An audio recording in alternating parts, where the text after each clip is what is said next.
ये कहानी है एक ऐसे शातिर अपराधी चार्ल्स शोबराज की, जो स्मार्ट इतना कि ऋतिक रोशन भी शर्मा जाए, शातिर इतना कि कोई भी बदमाश उसे अपना गुरु बना ले, ऐसा जीनियस अपराधी जिसे अगर कोई एक बार मिल ले तो वह उसका फैन बन जाए। पुलिस के चुंगल से किसी सांप की तरह भाग जाता था, लड़कियों को अपने प्यार के जाल में उतनी आसानी से फंसा लेता जितनी आसानी से आप 2 मिनट में मैगी बना लेते हो। नमस्कार दोस्तों, स्वागत है आपका मेरे YouTube चैनल इन्फो ट्विस्ट में। जुर्म की दुनिया में चार्ल्स ने बचपन से ही PhD कर रखी थी। चार्ल्स का जन्म 1944 को वियतनाम में हुआ। माता उनकी वियतनाम से थी और पिता इंडिया से बिलोंग करते थे। शादी इनकी कुछ ठीक नहीं चली और शादी के कुछ समय बाद ही चार्ल्स के माता पिता एक दूसरे से अलग हो गए। इसके बाद चार्ल्स की मां ने एक फ्रांस आदमी के साथ दूसरी शादी कर ली। चार्ल्स के दूसरे पिता, या यूं कहें चार्ल्स के सौतेले पिता ने कभी भी चार्ल्स को नहीं अपनाया और चार्ल्स के प्रति उनका रवैया हमेशा से नेगेटिव और नकारात्मक ही रहा। चार्ल्स के सौतेले पिता चार्ल्स को हमेशा से मारते, उसे गंदी गंदी गालियां देते और उसके साथ हमेशा ही दुर्व्यवहार करते। चार्ल्स का जो बचपन था वो हमेशा से ही अपने पिता के प्यार के लिए तरसा। उन्हें कभी भी अपने पिता की तरफ से प्यार नहीं मिला। चार्ल्स ने अपना पहला जुर्म 10 साल की उम्र में किया, जब उसने अपने पड़ोस में रहने वाले बच्चे का मर्डर कर दिया। लेकिन नाबालिग होने के कारण कोर्ट ने उसे बाल सुधार गृह भेज दिया। अपनी सज़ा काट कर जब चार्ल्स बाहर आया तब तक वह 16-17 साल का हैंडसम और नौजवान युवक हो चुका था।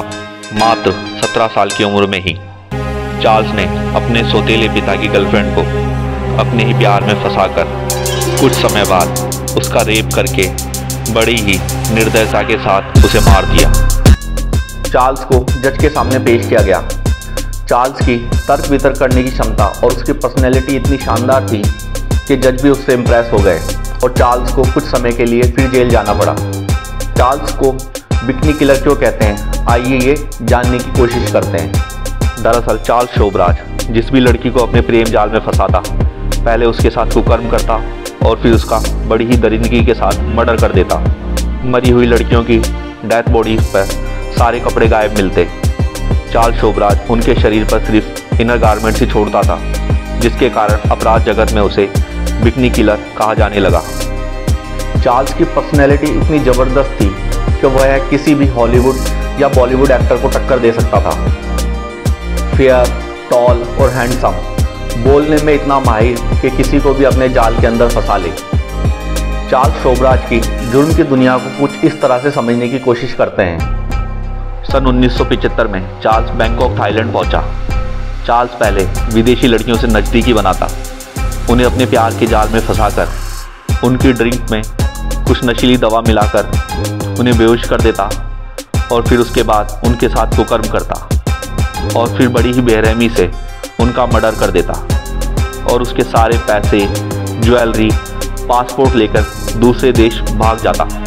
बैंकॉक, थाईलैंड में चार्ल्स ने एक के बाद एक 6 लड़कियों का मर्डर कर दिया और उन सबकी लाश बिकनी में मिली। चार्ल्स थाईलैंड से भाग पाता इससे पहले ही थाईलैंड गवर्नमेंट ने चार्ल्स शोबराज को पकड़ लिया, लेकिन वहाँ की हाई सिक्योरिटी जेल तोड़कर भी चार्ल्स भाग गया। वह किसी भी जेल से सांप की तरह फिसलकर भाग जाता था, इसलिए उसे सरपेंट किलर भी बोलते थे। चार्ल्स शोबराज का जलवा ऐसा था कि हजारों लड़कियां उस पर मरने को तैयार थी।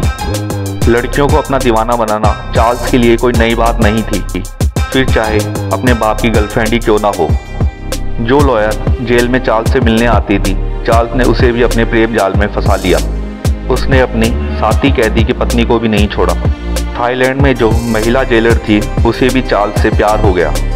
चार्ल्स शोबराज को क्राइम वर्ल्ड ने बहुत सारे नाम दिए, जैसे bikini killer, serpent killer. Charles Sobhraj का जो चार्म और लुक था और उसकी जो पर्सनैलिटी थी वो किसी सेलिब्रिटी से कम नहीं थी। इस कारण क्राइम वर्ल्ड में उसे सेलिब्रिटी क्रिमिनल भी कहा जाता है। चार्ल्स इतना शातिर और कुख्यात अपराधी था कि उस पर अब तक 8 बुक्स लिखी गई है, 4 बायोग्राफी बनाई गई है और 3 डॉक्यूमेंट्री बन चुकी है। चार्ल्स पर एक बॉलीवुड मूवी भी बनी है, मैं और चार्ल्स, जिसमें रणदीप हुडा ने मेन रोल किया था। नेटफ्लिक्स की एक वेब सीरीज द सरपेंट भी चार्ल्स पर ही आधारित है। चार्ल्स शोभराज की यह खासियत थी कि वह किसी भी जेल से भाग जाता था। चार्ल्स शोभराज ही एकमात्र ऐसा अपराधी है जिसने तिहाड़ जेल को तोड़कर भाग गया था।